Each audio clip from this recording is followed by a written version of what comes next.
തിരഞ്ഞെടുപ്പ് ഗോതയിൽ ഉറ്റ സുഹൃത്തും അതിവിശ്വസ്തനുമായ രമേശ് പിഷാരടിക്കായി വോട്ട് ചോദിക്കാൻ മെഗാസ്റ്റാർ മമ്മൂട്ടി എത്തില്ല. CPM ഉന്നത നേതൃത്വത്തിൽ നിന്നുള്ള കടുത്ത സമ്മർദ്ദമാണ് മമ്മൂട്ടിയുടെ ഈ പിന്മാറ്റത്തിന് പിന്നിലെന്നാണ് പുറത്തുവരുന്ന സൂചനകൾ. കോൺഗ്രസ് വേദികളിൽ താൻ സജീവമാകില്ലെന്ന് മമ്മൂട്ടി CPM നേതൃത്വത്തെ ഔദ്യോഗികമായി അറിയിച്ചതായും വിവരമുണ്ട്. രമേശ് പിഷാരടിയും മമ്മൂട്ടിയും തമ്മിലുള്ള ബന്ധം സിനിമയ്ക്കപ്പുറം കുടുംബപരമാണ്. മമ്മൂട്ടിയുടെ നിഴലായി എല്ലാ വേദികളിലും പിഷാരടി ഉണ്ടാകാറുണ്ട്.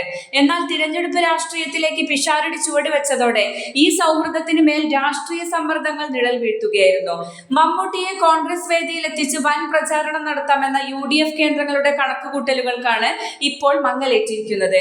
CPM ചാനലായ കൈരളിയുടെ ചെയർമാനാണ് മമ്മൂട്ടി. കൈരളി TV ചെയർമാൻ കൂടിയായ മമ്മൂട്ടി ഇടത് ക്യാമ്പുകളുമായി അടുത്ത ബന്ധം പുലർത്തുന്ന വ്യക്തിയാണ്. മമ്മൂട്ടി കോൺഗ്രസ് സ്ഥാനാർത്ഥിക്കായി രംഗത്തിറങ്ങുന്നത് ഇടതുമുന്നണിക്ക് രാഷ്ട്രീയമായി വലിയ ക്ഷീണമുണ്ടാക്കുമെന്ന് CPM വിലയിരുത്തിയിരുന്നു. ഇതേ തുടർന്ന് പാർട്ടിയിലെ ചില ഉന്നത നേതാക്കൾ മമ്മൂട്ടിയുമായി നേരിട്ട് സംസാരിച്ചതായാണ് വിവരം. പാർട്ടിയുമായുള്ള ബന്ധം കണക്കിലെടുത്ത് കോൺഗ്രസ് വേദികളിൽ നിന്ന് വിട്ടുനിൽക്കാൻ മമ്മൂട്ടി തീരുമാനിക്കുകയായിരുന്നു. തിരഞ്ഞെടുപ്പ് രാഷ്ട്രീയത്തിലേക്ക് പിഷാരടി ചുവടുവെച്ചതോടെ അദ്ദേഹത്തിനായി മമ്മൂട്ടി രംഗത്തിറങ്ങുമെന്നായിരുന്നു UDF ക്യാമ്പുകളുടെ വലിയ പ്രതീക്ഷ. മെഗാസ്റ്റാറിന്റെ സാന്നിധ്യം മണ്ഡലത്തിൽ തരംഗമുണ്ടാക്കുമെന്ന് കോൺഗ്രസ് കണക്കുകൂട്ടിയിരുന്നു. എന്നാൽ രാഷ്ട്രീയ സമവാക്യങ്ങൾ മാറിമറിഞ്ഞതോടെ ആ പ്രതീക്ഷകൾക്ക് മങ്ങലേറ്റിരിക്കുകയാണ്. മമ്മൂട്ടിയുടെ വിട്ടുനിൽക്കൽ പിഷാരടിയുടെ പ്രചാരണത്തിന് ലഭിക്കുമായിരുന്ന ആവേശം പകുതിയായി കുറയ്ക്കുമെന്നാണ് വിലയിരുത്തപ്പെടുന്നത്. CPMലെ അധികായരായ നേതാക്കളുമായി മമ്മൂട്ടി പുലർത്തുന്ന വ്യക്തിബന്ധം ഏറെ പ്രശസ്തമാണ്. മുഖ്യമന്ത്രി പിണറായി വിജയനുമായും മറ്റു മന്ത്രിമാരുമായും താരം നിരന്തരം ആശയവിനിമയം നടത്താറുണ്ട്.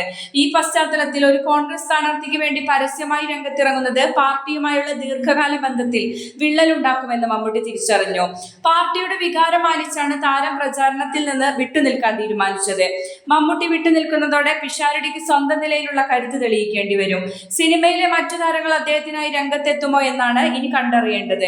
മെഗാസ്റ്റാർ കൂടെയില്ലെങ്കിലും പിഷാരടിയുടെ വ്യക്തിപരമായ സ്വാധീനവും അദ്ദേഹത്തിന്റെ പ്രസംഗ ശൈലിയും വോട്ടർമാരെ ആകർഷിക്കുമെന്ന് UDF പ്രത്യാശിക്കുന്നു. മമ്മൂട്ടി നേരിട്ടെത്തിയില്ലെങ്കിലും അദ്ദേഹത്തിന്റെ അനുഗ്രഹം പിഷാരടിക്കൊപ്പം ഉണ്ടാകുമെന്ന് ആരാധകർ പറയുന്നു. എന്നാൽ തിരഞ്ഞെടുപ്പ് ചിത്രത്തിൽ ഗ്ലാമർ താരങ്ങൾ വോട്ട് ചോദിക്കുന്നത് എന്നും നിർണായകമാണ്. അത് നടക്കില്ല.